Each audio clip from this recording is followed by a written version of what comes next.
Hi everyone, Miss Elkins here. I have another story to share with you today, and it goes along with October being National Bully Prevention Month across the United States. In fact, Wednesday, October 15th, we will all wear orange on what's called Unity Day, where it's a visible way for us to show that we are standing together against bullying and we are choosing to be a buddy and not a bully.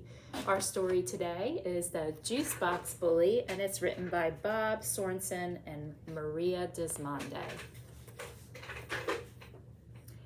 As Pete stood in front of his new class, Mr. Pelcher announced, "Let's welcome Pete to our team. Pete, you'll be sitting behind Ralph." Settling into his seat, Pete pulled his hat down over his head so that only his eyes can be seen. Turning around, Ralph warned him, "They don't allow hats in class here." "You're not my mother," snarled Pete. Guess he didn't like being told what to do.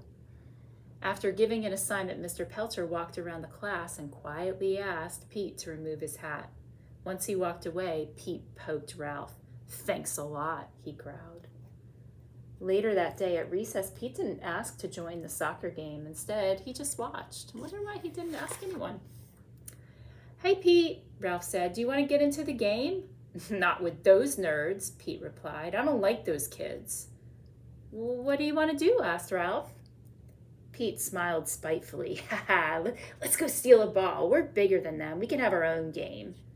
"I don't think so," answered Ralph. "That's not how we do things around here."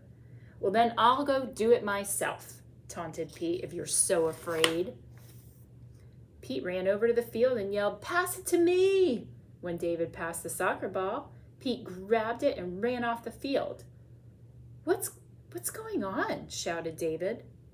Pete didn't answer. He just ran faster and faster and then turned and waved the ball in the air.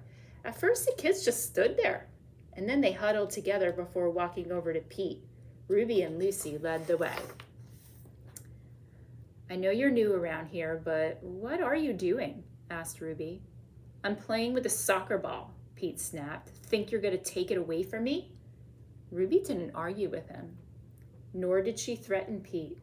Instead, she softly but strongly explained, "It's your first day here, so there's no way that you could know this, but in Mr. Pelcher's class, we made a promise. We promised to take care of ourselves, to take care of each other and our classroom, and to solve problems peacefully. We promised that in this class, no one would stand by and accept bad behavior. When someone acts hurtfully, we all speak up. We want you to be a member of the class and to make the same promise." That's a really good promise. We're going to say a promise together at the end of the story. Dumb rules, dumb promises. Throwing the ball to the ground, Pete walked away. The next day, Pete ate alone, and when he finished lunch, the kids raced out of the lunchroom while Pete trailed behind. Ruby ran up to Pete and asked, "Do you want to play soccer today?" "I don't play with nerds." Okie dokie," Ruby replied. I noticed the sign here in the cafeteria says, "How do you use the promise at home?" So it sounds like they not only apply this promise in the school setting, but they do it at home and in their neighborhoods. "Hey, Ruby," Pete called after her.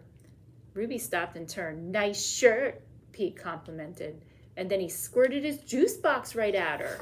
"Ah, you're so mean," she shrieked at him. "I'll tell everyone how mean you are. You're not going to have any friends here." By now, Ralph, David, and some others had come up to them. "Ruby, I won't let you do that," Ralph said clearly. "Remember our promise?" "I don't want to remember the promise. Look what he did. We're going to ignore him forever until he leaves his school and goes back to his old school," Ruby demanded. Ralph walked between Ruby and Pete. We're not going to do this, Ruby. I know you're angry.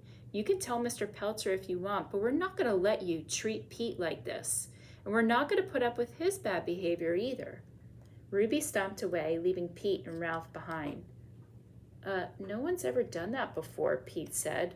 "Why did you stand up for me?" "Well, I've been in your shoes, and I learned that being a bully just doesn't work.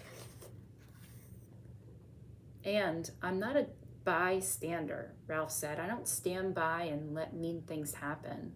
Besides, Ruby's my friend, and you shouldn't have ruined her shirt. Won't the other kids be mad at you for sticking up for me? Pete asked. Oh, no way. They all made the same promise. We talked about it for a long time with Mr. Pelter, and every kid here tries to keep that promise. Oh, at my old school, I got picked on all the time, Pete said. Everybody just let it happen, so I started to tease kids before they could be mean to me. Ralph replied, we decided that when somebody tries to be a bully, no one will stand by and let it happen. We speak up or we ask for help from an adult, but we won't be bystanders to bad behavior. The bell rang and it was time to go back to class. They don't like me. They'll never let me play with them, Pete said. Before Ralph could answer, David, Lucy, and Ruby all came toward them. I'm sorry about what I said, Ruby apologized. I can't believe I forgot the reason why we made the promise. If we can remember to stand up for each other, school is a lot more fun. That says, stand up. We are a team. Wow, the kids here are way different than at my other school, Pete said. Maybe I'll give this promise thing a try. Great, let's go talk to Mr. Pelter, said Ruby. Hey, Ruby, sorry about your shirt, Pete added. Ruby smiled. No worries, I kind of like the new look. Everyone laughed as Pete and Ruby led the way into class. And they're all smiling and they're all happy. Well, I had mentioned during the story that we have, I was hoping for us to say a little promise that we can be buddies and not bullies here at Coddington Elementary. What I'm going to do is I'm going to have you repeat after me. So I'm going to just say a part of it, and then I'll go like this, and that means it's your turn to say it, okay? All right, you ready? Okay. We promise to stand up for others.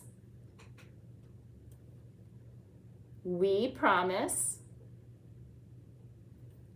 to speak up for others. We promise to be a buddy and not a bully. Well done, you guys did great. I hope that you can hold that promise and maybe even do it at home and in your neighborhoods as well. So until next time, have a wonderful day. Bye-bye.